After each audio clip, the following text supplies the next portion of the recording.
It's time for today's Bible story. It comes from the book of Exodus, chapters 7 to 10 and 12. God's people, the Israelites, were stuck in Egypt. They were treated very badly there. So God was about to get them out.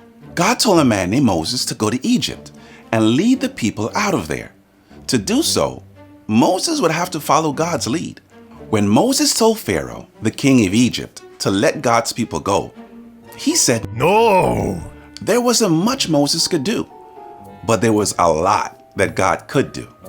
He just had to follow God's lead. The first thing God did was tell Aaron, Moses' brother, to stretch his staff out over the Nile River. When he did, all the water in Egypt turned into blood. There was no drinking water to be found, but Pharaoh still wouldn't let God's people go. No! There still wasn't much Moses and Aaron could do, but there was still a lot that God could do. They just had to follow God's lead. God told Aaron to stretch out his staff again, and all of Egypt was filled with jumping, hopping frogs. Frogs everywhere. But Pharaoh still wouldn't let God's people go. No! So God allowed more terrible things to happen to Egypt. These were called plagues. After the frogs, there came a bunch of bugs called gnats.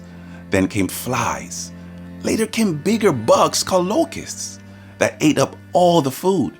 Ice and rain fell from the sky, and then the sky turned completely dark so no one could see anything. Animals and people got painful sores on their skin. Some animals died, and some people died. And through all of these awful plagues, the Israelites were safe because they listened to God and followed God's lead. After the 10th plague, Pharaoh finally said, "Get out." He finally let God's people go. Moses and Aaron must have been amazed at what God had done. They couldn't change Pharaoh's mind on their own, and they didn't have to. All they needed to do was follow God's lead. And the same is true for us. When we don't know what to do or how to do it, we follow God's lead.